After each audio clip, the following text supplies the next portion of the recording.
trading unusual options activity. So for those of you that are not options traders, or those of you that do trade options, just so I can get a little baseline understanding of where everyone stands, how many of you have never heard the term unusual options activity before in your trading career or in your life? I would be pretty surprised if there was more than just a few of you who have never ever heard of unusual options activity, because it's something that has been pretty prevalent in financial media over the past couple of years here, as more and more insider trading cases are brought to light that involve some type of unusual options activity. So before we get started here, I do want to make clear that we're not just going to be talking about how to catch insider traders and profit on moves in M&A stocks, but we're also going to be talking about the power of unusual options activity in other areas of trading, like swing trading, like day trading, and like long-term investing.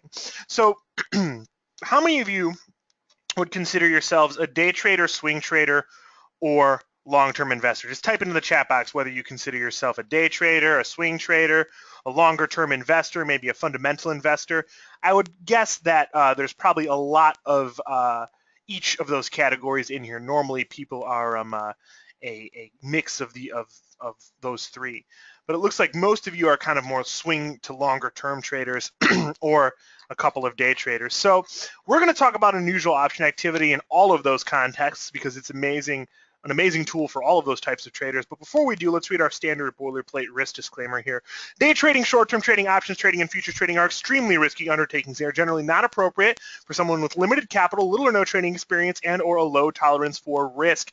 Never execute a trade unless you can afford to and are prepared to lose your entire investment. All trading operations involve serious risks, and you can lose your entire investment. No trades are recommendations or advice, and we cannot be sued for losses of capital. All trades are for educational purposes only. Please contact your broker or registered investment advisor for all execution, margin, and capital requirement questions. Everyone watching this presentation adheres to all disclaimers on optionhacker.com and alphashark.com. So with that, let me introduce myself to you guys. For those of you that don't know me, my name is James Ramelli. I'm an active trader here at Alpha Shark Trading, where I trade equities and equity options based on unusual option activity, order flow, and catalyst events. I'm a regular contributor to CNBC, Bloomberg, Fox Business, BNN Canada. If you live in Canada, you may have seen me on TV today. I was on BNN earlier. And if you live here in the US or have an internet connection, you can watch me on Bloomberg tomorrow. I'll be on around 2:30 Chicago time to talk about equity options in their options segment that they have every day. And I'll be talking about option setups for the next week on Bloomberg. But I also write for Futures Mag, Active Trader Mag, Resource Investor Magazine, CME Open Markets Magazine. So if you haven't seen me on TV, maybe you've read something I've written. But enough about me. Let's start talking about unusual options activity. So the problem that we're trying to solve by following unusual options activity is that trading as a retail trader is difficult. And it's so difficult, in fact, that 90% of all retail traders who attempt to actively trade markets will lose money. Now, I automatically know that those of you who are in this room probably don't necessarily fall into that statistic because you guys are savvy traders. You're taking time out of your day to learn more about the market, to learn more about trading, and hear some new ideas. And that's what it takes to be a good trader, a trader who's constantly trying to educate themselves. But unfortunately, the vast majority of retail traders are unable to consistently profit when they trade equity options. However, if we take a look at institutional traders, we'd see a completely opposite dynamic. Most institutions make money trading. And the question that we're trying to answer is, why is that? And if that is the case, how can I compete or trade more like them so then I can be in that statistic rather than the 90% of all other retail traders who are losing money? And this is where we come into institutional advantages. And institutional advantages are something that I can't really ever expect to compete with or obtain on my own because of the way that the markets work. And this is why we care about unusual options activity, because it shows me what institutional money is doing at any given time. Now, really quickly, as a quick survey, and I know I've done that a lot, I like to get you guys involved a little bit. How many of you out there think that on the institutional level, meaning at the highest level, the biggest traders in the world, how many of you think that on that level there isn't any insider trading, or that it doesn't happen that often, that they're all playing by the rules and nobody is using non-public information and they're all operating completely 100% inside of SEC, NYSE, and all other regulations that they're supposed to.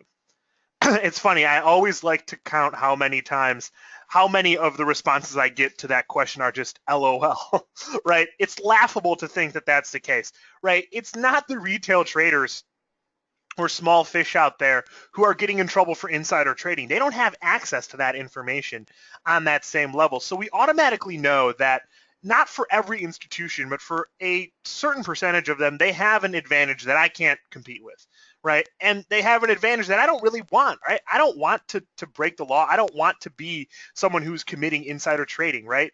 I don't want to do that. But I do want to trade more like institutions. So I want to try to find a way to get some of these advantages. And the main advantage that they have, and the main reason that I'm never going to be able to compete with them on these levels, is they have more capital than me. Even if I had $10 million in my trading account, which I do not, I would not be able to compete with massive hedge funds with billions and billions of dollars in assets under management. And what that capital allows them to do is get even more capital. They're able to lever themselves up to a massive, massive degree because they have so much money behind them. But that money drives advantages in these other areas as well. Manpower, technology, information, all of these advantages that they have and the competitive advantage that they have in those categories is driven by that money that they have. So I'm never going to be able to compete with them on that level. Manpower is another area that I really can't hope to compete because no matter what I do, I'm always going to be limited by the fact that I am just one guy, right? I am one man who can only do so much research and so much analysis. How many hours a week do you guys spend outside of market hours doing quote unquote homework, going over your trading plan, looking at charts, reading articles about stocks that you might own, looking at financial statements, looking at information online, coming to presentations like this so you can learn new ideas? How many hours on average would you guys say you spend a week in those types of activities? Most people saying like 10 hours, 15 hours, 40 hours. It's a long time, right? It's a lot of hours to commit to something outside of regular market hours. And the perfect answer that I think I've seen from all of you so far is from Karen. Karen says, not enough. And unfortunately, no matter what you do, it never really is going to be enough to compete with a whole desk full of quantitative analysis at a hedge fund, a whole room full of people that are constantly consuming and analyzing information using technology that I don't really have access to. So information and capital kind of drive their main advantages. We've already established that they do have insider information, but the fact that they're able to do so much analysis and have such a rigorous process, the information that they can collect and analyze is far greater than anything I can hope to compete with. So that doesn't sound very good, right? That sounds pretty bleak. How can I hope to trade more like an institutional trader if I can't get any of the advantages that they have? Well, the one thing that these advantages always lead to, and the only reason that they exist in the first place, is to make trades. Right? So if I can find the trade, then does it matter that I don't have any of these advantages? If I don't have the information flowing in that they have, if I don't have the machine that chews it up and spits out trading ideas like they do, or at least on the level that they do, if I'm able to see the order or the end result of all of that, it doesn't really matter that I don't have any of these advantages, right? It really doesn't matter. And this is where we enter into unusual options activity. This is what is my window into that world of institutional trading. And unusual options activity really is the best way to see what's going on in those markets. So unusual options activity has a pretty simple definition. It's any order in the equity options market that is taking place above the average daily options volume in a given stock. So those types of orders give me insight into where institutional money is pressing their risk capital. And it's pretty easy to define, right? If a stock normally trades 1,000 contracts a day in equity options in total between all calls, all puts, and all expirations, if a trader comes in and buys a 2,000 lot of options, that is unusual options activity, right? That is significant order flow that is going to show me some type of insight into what that institutional trader is thinking about in that underlying stock. And it lets me see where, quote unquote, smart money is going as a retail trader. Now, a lot of you probably have seen or are familiar with indicators and studies that attempt to do this in the stock market. And unfortunately, it's not really going to work the same way as it would in equity options. I do like money flow indicators. I think a lot of them are very good, but they're not really taking a look at the entire picture, right? We're missing out on so much of the volume that happens in the equities market that it is kind of, in my opinion, a only small fraction of all the information that I need. And the reason for that is because of dark pools. How many of you have never heard of a dark pool? I'm sure there's a couple of you, but a dark pool is a center of off-exchange liquidity where traders can go and trade stock with each other as private parties. And all of those transactions, all of that volume, all of that price action that takes place in these dark pools, none of that gets reported at the end of the day. When you watch the tape and you watch the ticker of Apple, you don't see any of that dark pool volume. You don't see what happens. You don't see where it's trading. So if you're trying to track institutional money flow, you really can't look at the underlying equities. And this is where we enter into equity options. But institutions are going to create an order based on all of that information and analysis that they have done.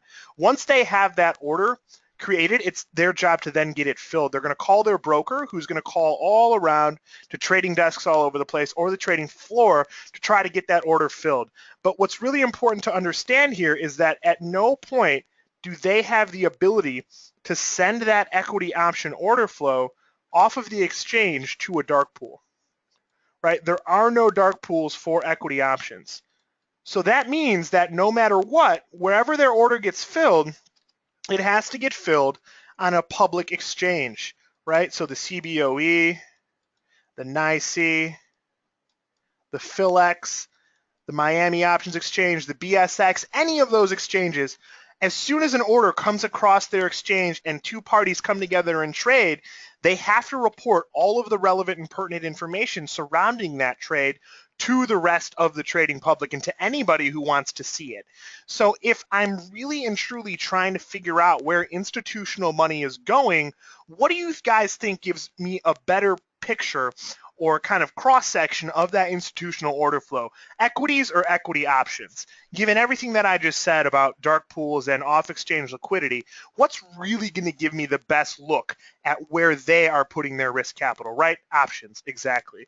So with that in mind, I have to keep an eye out for unusually large equity options trades, and I'm going to show you guys exactly what they look like. Oh, give me one sec.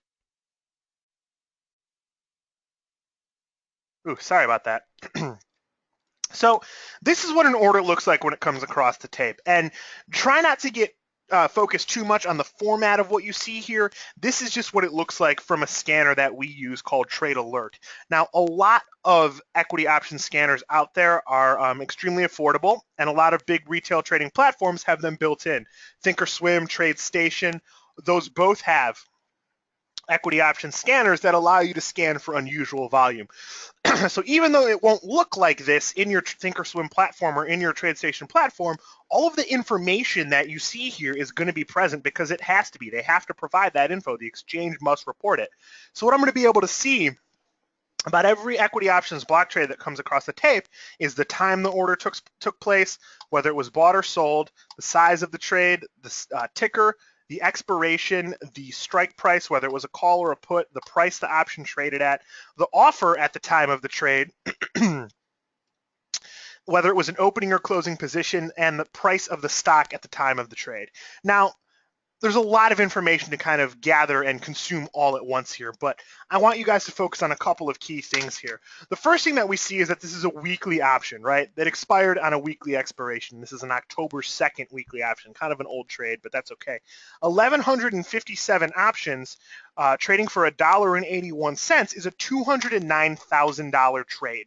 It takes $209,000 in premium for a trader to control a position like this in SYNA. All right, so this is a trade that we already know before looking at anything else is 99.9% likely to have come from an institutional trader, right? There's not very many equity options traders who are slinging $200,000 positions in weekly options on a regular basis, who are retail traders sitting at home in their basement on their laptop, right? Those people do exist. And I happen to know a few people who do trade in size like that who are trading from home, but the vast majority of the time, this is going to be driven by institutional traders. So once I can understand what the order flow is telling me, I have to then look to see what makes it actually significant. So let's look at a couple of different examples of unusual options activity that have come across the tape earlier this year, and then we're going to look at one that came across the tape on Tuesday and how I actually traded it with my own capital. So here we have first an example in PMCS. This was a trade that hit the tape in the middle of the day against open interest of only 318 contracts. So a trader came in and bought 14,726 of the Jan 7 calls for 85 cents. Now this is a $1.25 million bet. So right away, you can ask yourself, what is the most likely scenario here? Is this a trade that came from a retail trader or an institutional trader? What do you guys think is the most likely scenario, right? Obviously, this is probably an institutional trade. It's a big bet. Derivatives markets are different than the stock market. If we were to see a $1.25 million bet coming across in stocks, we probably wouldn't even look at it a second time, right? But if we're watching equity options, $1.25 million is a large trade. It's a big bet. So this right away was flagged as an unusually large order. Now, what do you think was the motive behind this trade? Well, it becomes a lot clearer 2 days later when this happens. PMCS announces that they're going to be acquired in an all-cash deal, and the stock rips to the upside, gaps higher from around $7 to north of $10, right? These calls exploded in value that day, trading as high as $3.33 that session, meaning that trader in 2 days made $3.6 million. Now, if I would have bought those same options with that trader, on a 20 lot, I would have made $4,900 in $1,700 worth of risk in just 2 days. Now, looking at this trade, watching the way that the order came in, and you can see here, I mean, it happened, like I said, 2 days before the announcement was made. So this is the day that the trade happened. Do you guys think that this trader knew what was going to happen in PMCS, or did he just happen to get lucky? What do you guys think happened here? What's the most likely scenario? Again, I love how Rick laughs at the idea that the trader just got lucky. But yeah, he obviously knew what was going to happen. He or she obviously knew what was going to happen, right? So this tells me that I can find opportunities to participate in moves like this by using unusual option activity as a signal for the potential of a big move, right? Not every single UOA order is going to come across the tape and turn into a huge winner or as big of a winner as this did. I'm not trying to tell you guys that. What I am saying is that it happens way more often than you might think. A study was done about 1.5 years ago and written about pretty extensively by Andrew Ross Sorkin.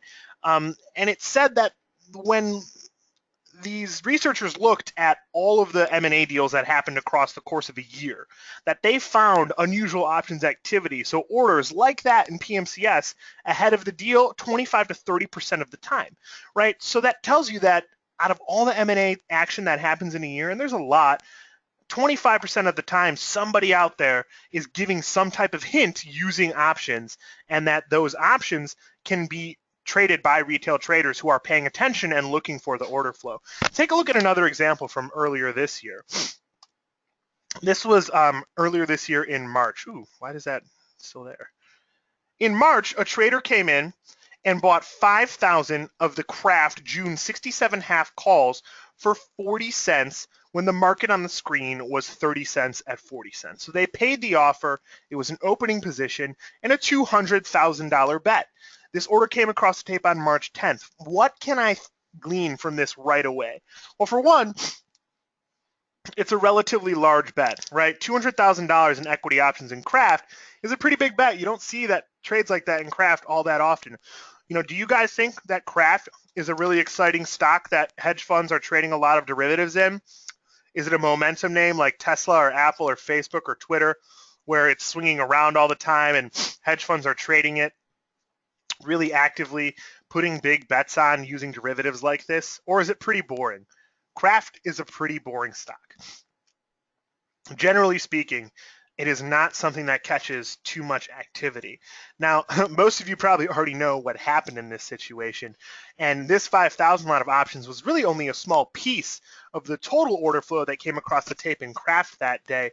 But 2 weeks after that order hit the tape, Kraft announced a merger with Heinz, a huge, huge deal put together, and they announced that they were going to pay a massive special dividend of $16 to all of their shareholders, and the stock exploded to the upside.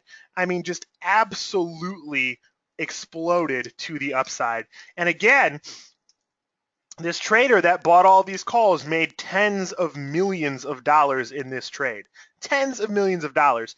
And a lot of our subscribers who were in this trade made very nice profits as well. One of our traders in our trading room actually told me that he bought a vacation house in Nicaragua with the profits that he made in Kraft, because these options went from 40 cents to over $22 in 2 weeks based on this move. And again, Rick, you can laugh out loud one more time. Does it seem like this trader just got lucky, or did they know that this deal was going to be announced in Kraft? Did they just get lucky, or did they know that this was going to happen? And again, in this dynamic, it is pretty clear that they probably knew what was going to go down in Kraft. They may not have known exactly when, right? This happened in April, and they bought options that were out in June expiry, but they knew that something was going to happen. They knew that there was going to be some kind of announcement. Maybe they knew exactly what was going to happen, and they were just being smart and buying further dated options to make it look a little less suspicious. Well, this was an incredibly suspicious order right from the get-go. We flagged this, and it turned into an enormous winner. So this is why we're following unusual option activity. Those are two of the extreme examples from this year where there was just extremely massive, explosive profits in those names after there was unusual options activity. Now, like I said, I don't want you guys to think that every single order that comes across the tape that we would flag as UOA is going to turn into Kraft or PMCS. That's not the case. But I still want to take these trades, the ones that I deem to be the most worthy of risk capital, because hedge funds and big traders have more information than me. They have more information than you. Regardless of whether or not that information is public or non-public info, they have it and they use it to trade their positions. It's like being able to look at what David Einhorn or Carl Icahn or Bill Ackman are doing before they disclose their positions to the public. A lot of these activist investor guys use equity options to kind of wedge themselves into positions before they then exercise or buy stock to get into the position and announce a disclosure. And all of this information that I am able to glean is completely public. So even if someone comes in and buys 10,000 out of the money calls in a stock that they know is going to get taken over at the end of the day, if I buy those calls and then that trader gets in trouble, there's nothing that can happen to me because I based my decision off of his order flow. So all I'm trying to do is identify suspicious or interesting looking large block trades and then trade with those traders who have that information that I don't have and have that analysis that I don't have. Okay, so now it's not as simple as all that. It's not just that I'm looking at the tape and taking every big order that I see. There is a filtering and analysis process. So I do want to talk about that here, and we're going to jump right into the trading plan in a second. But before I do, does anyone have any questions at all? Any questions about anything we just went over? Any at all?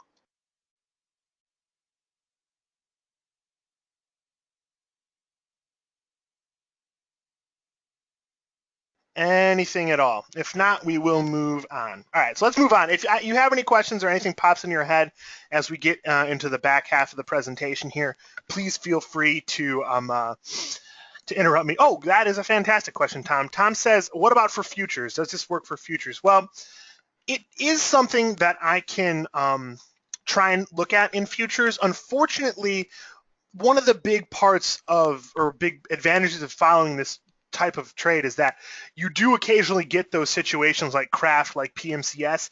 Those are never going to happen in futures, right? It's almost impossible for someone to have an insider read on, you know, whether or not, like what's going to happen in the S&P or in crude oil or something like that, right? It's not really as applicable for those big macro types of trades. You know, think about it like this. I can have, you know, if I'm an investment banker and I, you know, tell my buddy that, hey, we're about to close this huge deal in PMCS, he can go out and buy equity options, right? It's not like I can have an idea that crude oil is going to do a hostile takeover of natural gas futures, or that the Dow and the S&P are going to merge, right? It doesn't really work that way in futures. So if I'm looking at futures options, I take away a whole lot of upside of that insider information possibility. Someone said, who sold these options? Market makers. The market makers of the world sold these traders these options because they don't really care about direction. So that is a really good question, and I think that's where a lot of people kind of have trouble wrapping their heads around the concept of UOA is that, okay, well, if these traders are big winner traders, you know, who's on the other side? Aren't those guys getting killed? And the answer is no. As soon as a giant block of options like that is taken down by the market makers or the, you know, general trading community, market makers will automatically hedge themselves against the direction of that underlying. And they're just trading implied volatility and time decay. So as soon as they take that trade, they go out there and hedge themselves, meaning if they come in and buy 15,000 calls in PMCS, the market maker that sold him those calls automatically goes ahead and buys stock. So when PMCS explodes to buy stock on the delta. So when PMCS explodes to the upside on a takeover announcement, there's actually a decent chance that the market maker who sold him those calls made money too, because he hedged himself with stock. So didn't you say that 25% of these things turn into big options trades turn into something? No. What I said was 25% of M&A deals have some type of big options trade like this, right? There's a big difference between those two things. Yeah. So 25% of deals will have an options trade. It's no, not that. I wish 25% of large options trades turned into M&A deals. That would be fantastic. If that was the case, I would be on my own island somewhere instead of here right now. Though I'm really happy to be here. But yeah, so that's kind of the idea is that there's a lot of M&A that happens in a year. If 25% of the time there is some type of order, that means that there's a lot of opportunity to find it, right? So with that, I think we all got a pretty good handle on this. Let's go ahead and jump right into the trading plan. So there's a lot of trades that come across the tape in a day, right? It's not just a couple of orders that come across. Traders trade in size all day long. So I actually have to spend a lot of time figuring out which of these orders is actually actionable and actually something that I can go ahead and use to put some risk capital into. And I do that using an analysis method that we call the Oak Ribbit trading plan.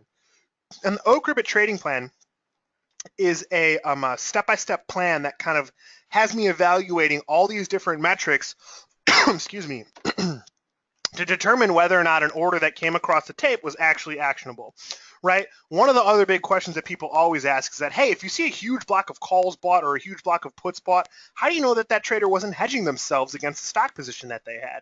And I say, yeah, there's a decent chance that they were. A lot of market participants in the equity options market are hedgers. They're not people who are coming in to use options to speculate, right? A lot of mutual funds, a lot of hedge funds just use them to hedge. So I have to determine whether or not it's more likely that it's a hedge or a speculative bet, and that's what this plan helps me do.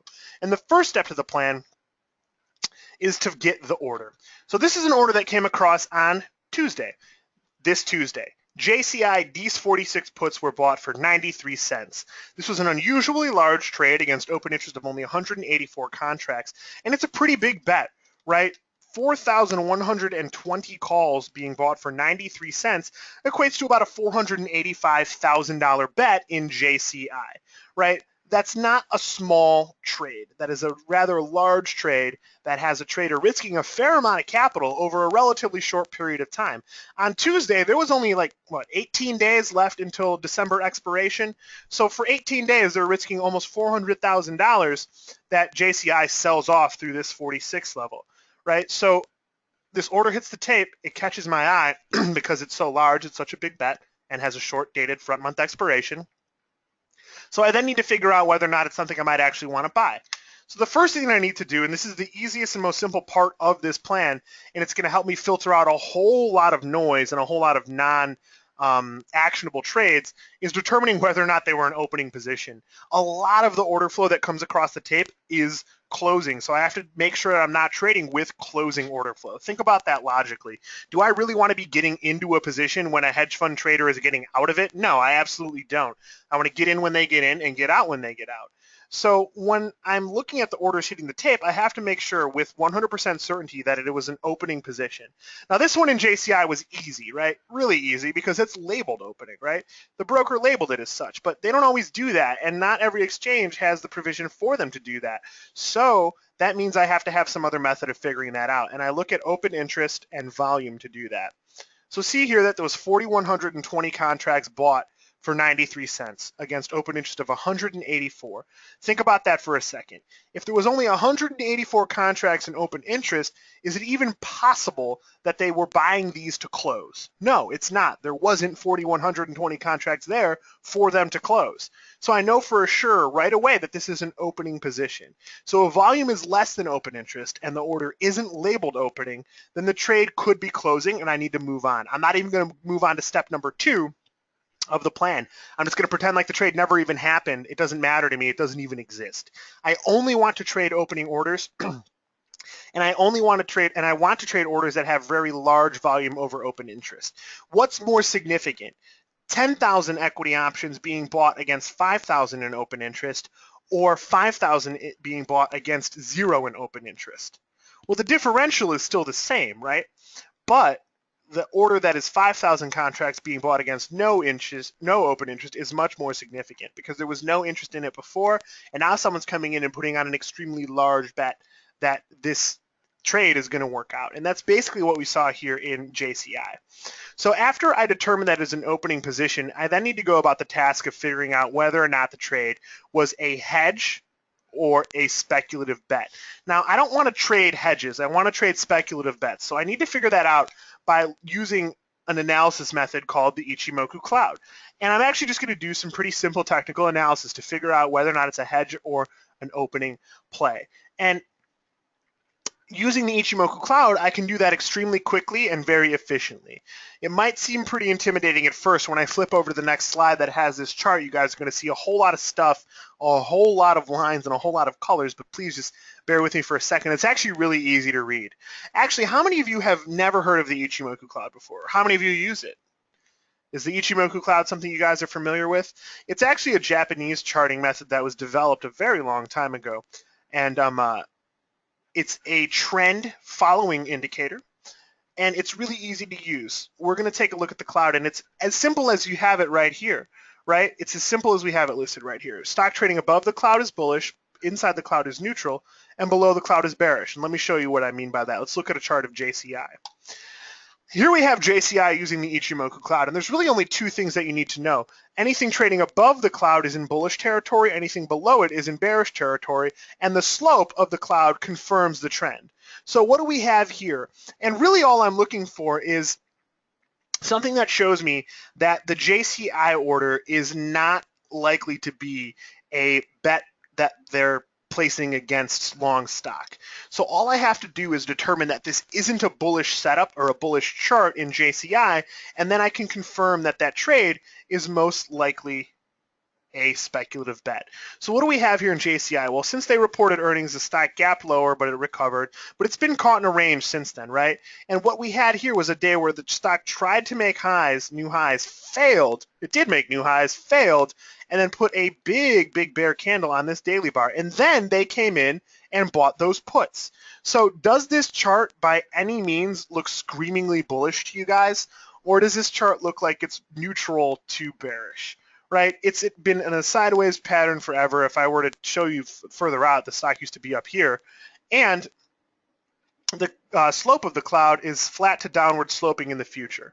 Okay, so this is not a bullish looking setup. So as soon as I'm able to make that determination, I can then move on to the next step of the plan where I can determine whether or not this is a trade that I can actually take and put some of my risk capital into. And I need to take a look at the risk, reward, and break even. That's the RRB part of the trading plan. And risk, reward, and break even is really important. I have to always be aware of what those levels are. And I need to measure my risk in one of 2 ways. Now, I always say that when trading unusual options activity, I never, ever want to put more than 5% of my total book into one single position. So I have to ask myself, if I also want to take at least a 4 lot so I can scale out, can I take this trade and still be inside that 5% max risk limit with my book? Now, I almost never run into a situation where I can't. I trade with a decent amount of capital in my account. But if you have an account that's relatively small or smaller, that is a consideration that you have to make. So let's say that you only want to risk 5% of your book in one given position. If I see an unusual option activity order where they're buying calls that are $2.50, can I buy a 4 lot of those and still be inside that max 5% risk limit if I only have $10,000 in my account? No, I can't, right? I would be risking more than would be responsible. So I have to realize that if I'm going to be trading with a smaller account, I need to be aware that I can't go over my limits. And those limits can be established by you. You don't necessarily have to use 5%. Whatever you're comfortable with is fine, but be aware of that when you're trading. I hear a lot of traders who trade options saying, well, how many contracts should I buy with this trading plan? That's a terrible way to think about risk, right? Think about it as a dollar amount or as a percentage of your book, not numbers of contracts. But that is something that is probably more important for those of you who trade with a relatively small account or a smaller account, right? You got to be aware of that at all times. So I must also keep my stop losses in mind when I enter a trade. I personally don't use stop losses, but will always say that I think a beginner trader should use them. And this is how we tend to construct our stop losses based on option prices. So I can use stops depending on my skill level. I say that a beginner trader should use about a 20% stop using this trading plan, because you're not quite used to or an expert yet at flagging the proper orders, determining whether or not it's a speculative bet or a hedge. So you don't want to risk too much capital in each given position. This is especially important in more expensive options. If an intermediate trader has a little bit better of a handle on this, they can risk a little bit more and use a 50% stop.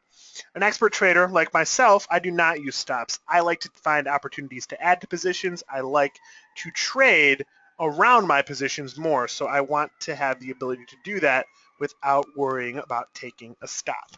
All right, so with that in mind, I then will determine that I want to take this trade. And I actually did take this trade in JCI, right? Everything about it works out well for me. It's a large trade. It's an unusual volume trade. It's an opening position. The chart is doing nothing to negate the idea that this trade is a speculative bet. It fits exactly well into my risk-reward matrix. I know what I can make. I know what I can lose. It has a well-defined level of risk. It also is a trade that I can manage very easily because it really isn't that expensive of an option. It's only 95 cents, right? So I like this trade and I want to take it. So this is the final step of the plan, and it's actually one of the most important parts of this plan, because this is where most beginner traders who are not used to trading with this trading plan get tripped up and find themselves making mistakes, and that is when they are selecting the option to trade, they ignore the time and target that the trader had in mind. Now in this JCI trade, they're December 46 strike puts, and they were trading for 95 cents. Well, I could have bought the 44 strike puts for much less. I could have risked a lot less if I bought the 44s, but I want to trade the exact same expiration as the trader, and I also want to trade the same strike price. We just talked a whole lot about institutional traders and how they have advantages that I can't really hope to compete with. And if that's the case, then why would I change the order that they did? Why would I look at the order that they did, say, wow, they're betting a lot of money here. I'm going to bet something different. I'm going to buy something else. I think it'll work out better. You know, I think that they're smarter than me or that they have more resources than me, but you know what? I'm just going to try this. That is setting myself up for a situation that is probably the most frustrating thing in trading overall, is missing out. The fear of missing out is always there. And because of that, I always want to trade the same expiration and same price target as the trader. Like I said, a lot of research, a lot of work went into the idea that they should buy these options with this expiration and this strike price. So why would I then say I'm going to change that and I think I've got a better idea than you do? So What's also great about this is that if I'm paying close attention to order flow, if I get into these JCI puts, I can get out if I see them sell their position as well. It's really, really great way to kind of determine whether or not institutional money is sticking with a trade or if they're giving up and throwing in the towel. Remember, so much work goes into them choosing that contract that it would be almost irresponsible for me to say I am, smarter than them or have a better idea and then go ahead and trade something different. So in case you were wondering what happened in JCI, the stock has been getting absolutely crushed since this order hit the tape, along with the broader market. And these puts traded as high as $3.40 in this morning's session. And I actually don't know where they closed today. They may have even closed higher than that. But I bought those for 95 cents right when paper bought them. And when I say paper, I don't mean like a paper trading account. Paper is a term that refers to large block order flow. When we see that big block in JCI, we call it paper in JCI. It's a holdover term from the trading floor when orders would actually come in on physical pieces of paper. But I sold these puts for $1.90 the day after I bought them for $1.90 the day after I bought them for 95 cents. So I doubled my money overnight in JCI because some trader came out there, made a huge bet. I saw it, analyzed the order, determined it was a good trade, and took the trade with them. A trader who would have bought a 20 lot of those calls and held them till this morning, unlike I did, would have been up $4,900 on $1,900 worth of risk in just a couple of days, right? In just 2 days. So it's an incredibly, incredibly powerful signal there. And a trade that turned out to be really, really profitable for this trader and anyone else who was paying attention to the order flow here. All right, so with that, I want to take as many questions as I can. That kind of brings us to the end of our presentation here. But before I do, I want to tell you guys a little bit about what some of our customers have had to say about trading unusual options activity using this trading plan.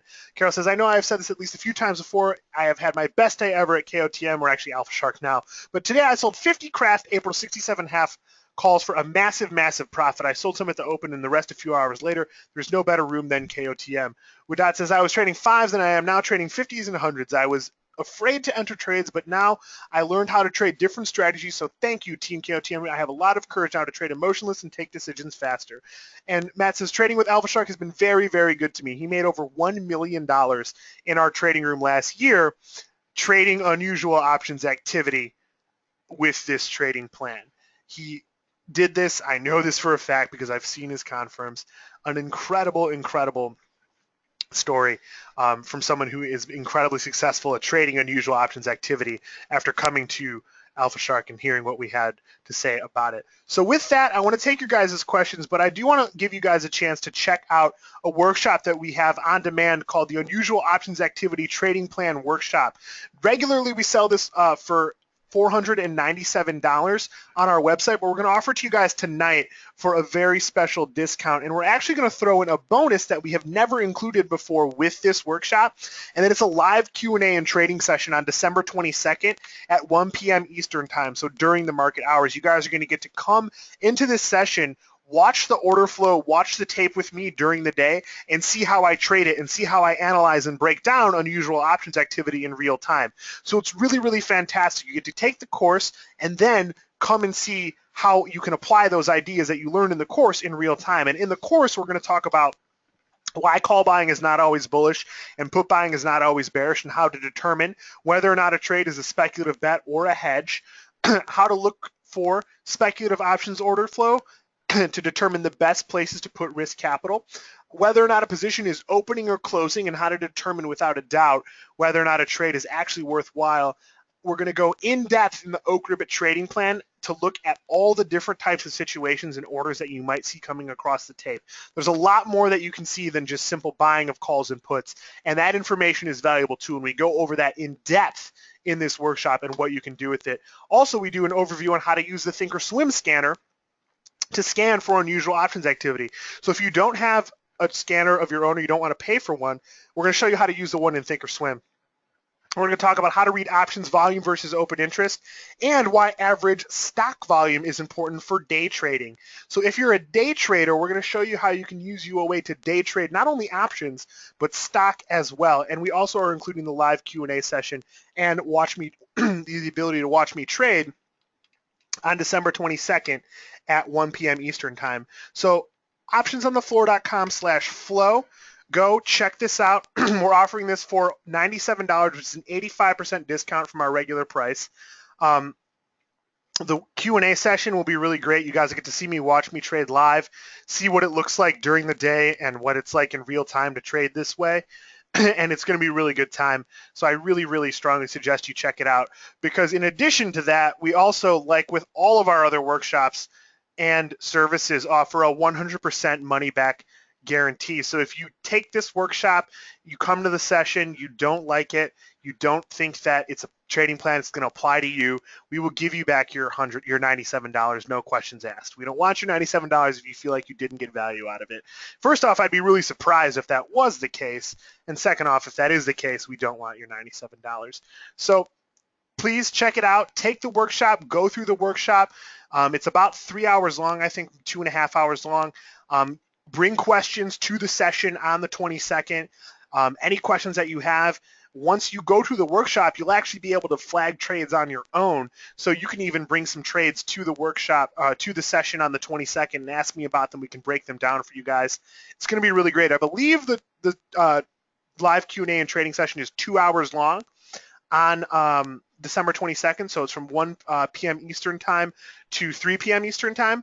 And you can fit a lot of questions in there. So please check that out. If anyone has any more questions about anything we went over or this offer, please feel free to ask now. So any other questions that you guys have? Like I said, the money back guarantee for this, $97, a whole lot of value that you get. We regularly sell the workshop alone for $497 on our website. We only have a limited number of spots at this price because we will get to capacity on the live Q&A and trading session. So please check it out.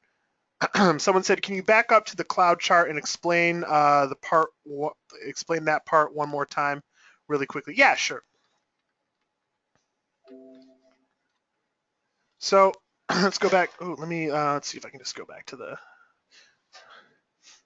Okay, so it's above the cloud, yes, but nothing about the cloud setup confirms that this is a trade that is in a solid bull trend, right?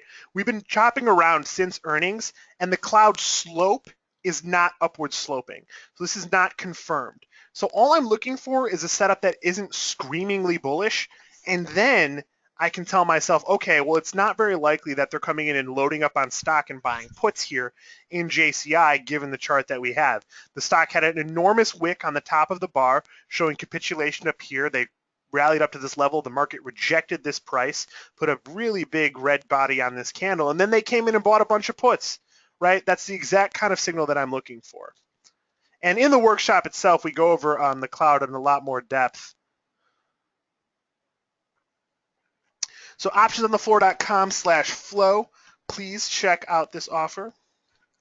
I can already see a couple of orders coming through here. Remember, we do have a limited number of spots for this and a money back guarantee. If I was given the chance to take a trade, or if it didn't work out for me, I could get my money back, I would do it every single time. And that's basically what we're offering you here with this workshop. How many of you guys in here trade options on a regular basis? Just give a shout if you trade options on a regular basis. Regularly trading options. A lot of you, good.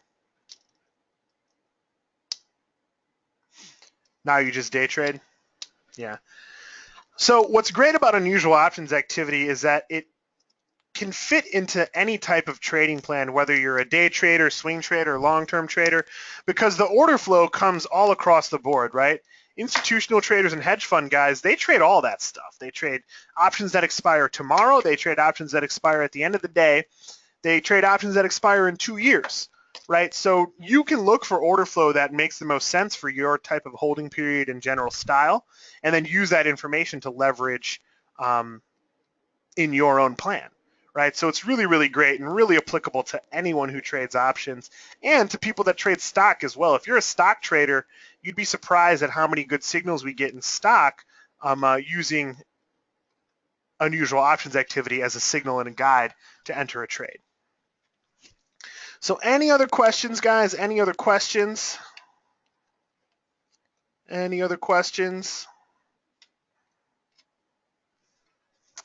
I'm going to put the link in here again. If you're still learning about trading equity options, this is a fantastic workshop because it includes the live trading and Q&A. So you can go to the workshop and then watch me trade live during the day. And that's the best time to ask questions because things are actually happening. I can show you examples in real time. It should be pretty good. Like I said, we're trying to keep this the live Q&A session relatively small, so we're offering a limited number of spots, the live trading for this offer, so we don't have a million people in there asking a bunch of questions. Is the cloud tool on most option platforms? The cloud itself is in Thinkorswim, TradeStation, Interactive Brokers, Trade Monster, eSignal, and a Ninja Trader as well. It, from my understanding, is an MT4 also, but there's also a lot of places that you can get it online for free. Freestockcharts.com has real-time charts with the cloud. TradingView.com has real-time charts with the cloud. Worden has real-time charts with the cloud. Yeah, there's a lot of info out there around the Ichimoku cloud and a lot of places that you can get it for free. Yeah, so the scanner is something that we go over in the workshop, but we can talk about it right now. Let me pull up the TOS scanner real quick. So here we have, oops, that's the wrong one. That's the, there we go. That was a stock hacker. I want the options scanner. Okay. So this is actually really simple. They make it really, really easy to scan for unusual options activity in TOS. See this little flame button right here? They call this their sizzle index. As soon as I press that, I get all of the most sizzly stocks that have traded today in today's session. And what the sizzle index shows me is the multiple over the average 5-day equity options volume that had traded today in a given name. So here we see Nielsen, right? Nielsen has a sizzle index of 131. So that means that 131 times the average daily option volume traded in Nielsen today, right? But I can get even more granular than this. If I want to, what happens after the workshop? You have to subscribe? No, this is a one-time fee. So this is not a subscription. You come to the workshop, you learn all the information, and then you can go apply it yourself. You can come and ask questions after you've had time with the workshop on the 22nd. So as I was saying here, I can get even more granular than this. So let's say I only want to see stocks that had unusually bearish options activity, and then that was 5 times the average daily equity options volume today. And boom, I automatically boil this list down even more, right? And I can do this with any types of filters that I want. So I can get really, really granular. I can probably spend an hour talking about the different types of filters and searches that you can build for unusual options activity in TOS, but I'm not going to because we go over all that in the workshop. And also it's late. So any other questions here, guys? Any other questions at all? Any other questions, guys? Be happy to answer them. Anything at all? Optionsonthefloor.com/flow.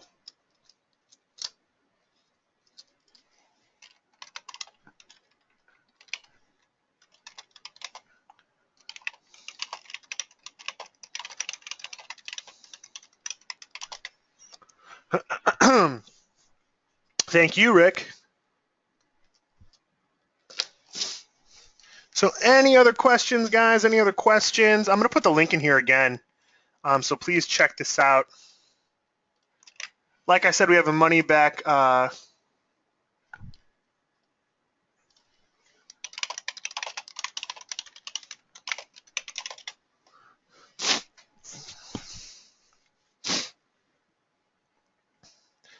any other questions you guys have, please feel free. Well, in any event, I'm going to go ahead and stop the recording here. So thank you guys all very much for coming tonight. Have a fantastic rest of your evening. What time will the workshop be scheduled and will it be recorded? No, so the workshop itself is already recorded. You get that on demand. As soon as you make your purchase, the workshop is sent to you and you're able to start going through it at your own pace, right? You're able to go through it, watch it as many times as you want. You always, always, always will have access to it. You'll never, ever lose access. And the workshop itself will always be there for you to go over.